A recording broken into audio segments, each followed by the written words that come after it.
Roh Kudus dijanjikan. Hai Theophilus, dalam bukuku yang pertama aku menulis tentang segala sesuatu yang dikerjakan dan diajarkan Yesus, sampai pada hari ia terangkat, sebelum ia telah memberi perintahnya oleh Roh Kudus kepada rasul-rasul yang dipilihnya. Kepada mereka ia menunjukkan dirinya setelah penderitaannya selesai, dan dengan banyak tanda ia membuktikan bahwa ia hidup. Sebab selama 40 hari ia berulang-ulang menampakkan diri dan berbicara kepada mereka tentang kerajaan Allah.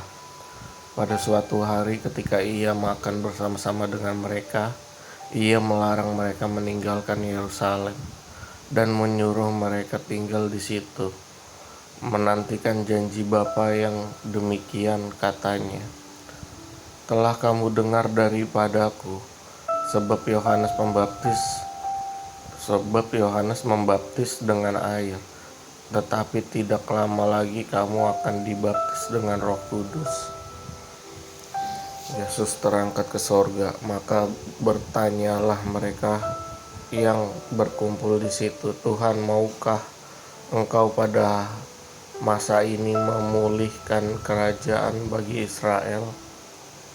Jawabnya, Engkau tidak perlu mengetahui masa dan waktu yang ditetapkan Bapa sendiri menurut kuasanya, tetapi kamu akan menerima kuasa kalau Roh Kudus turun di atas kamu, dan kamu akan menjadi saksiku di Yerusalem dan di seluruh Yudea dan Samaria sampai ke ujung bumi. Sesudah ia mengatakan demikian, terangkatlah ia disaksikan oleh mereka, dan awan menutupnya dari pandangan mereka. Ketika mereka sedang menatap ke langit waktu ia naik itu, tiba-tiba berdirilah dua orang yang berpakaian putih dekat mereka, dan berkata kepada mereka, Hai orang-orang Galilea, mengapakah kamu berdiri melihat ke langit? Yesus ini yang terangkat ke sorga meninggalkan kamu akan datang kembali dengan cara yang sama seperti kamu melihat dia naik ke sorga. Rasul-rasul menanti-nanti, maka kembalilah rasul-rasul itu ke Yerusalem dari bukit yang disebut Bukit Zaitun, yang hanya seperjalanan sabat sejauhnya dari Yerusalem. Ketika mereka tiba di kota, naiklah mereka ke ruang atas tempat mereka menumpang. Mereka itu adalah Petrus dan Yohanes, Yakobus dan Andreas, Filipus dan Thomas, Bartolomeus dan Matius, Yakobus bin Alfeus dan Simon orang Zelot, dan Yudas bin Yakobus. Mereka semua bertekun dengan sehati dalam doa bersama-sama dengan beberapa perempuan, serta Maria ibu Yesus, dan dengan saudara-saudara Yesus. Matias dipilih menggantikan Yudas. Pada hari-hari itu berdirilah Petrus di tengah-tengah saudara-saudara yang sedang berkumpul itu, kira-kira 120 orang banyaknya, lalu berkata, Hai saudara-saudara, haruslah genap nas kitab suci yang disampaikan Roh Kudus dengan perantara Daud tentang Yudas, pemimpin orang-orang yang menangkap Yesus itu. Dahulu ia termasuk bilangan kami yang mengambil bagian dari dalam pelayanan ini. Yudas ini telah membeli sebidang tanah dengan upah kejahatannya.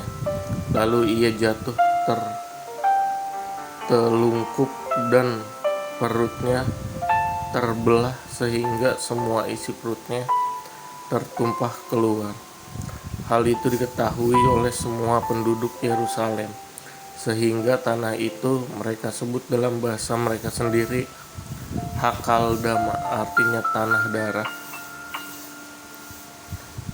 Sebab ada tertulis dalam kitab Mazmur, biarlah perkemahannya menjadi sunyi, dan biarlah tidak ada penghuni di dalamnya, dan biarlah jabatannya diambil orang lain.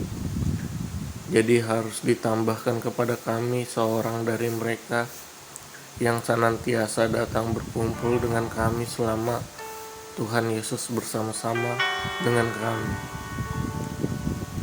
yaitu mulai dari baptisan Yohanes sampai hari Yesus terangkat ke sorga, meninggalkan kami untuk menjadi saksi dengan kami tentang kebangkitannya.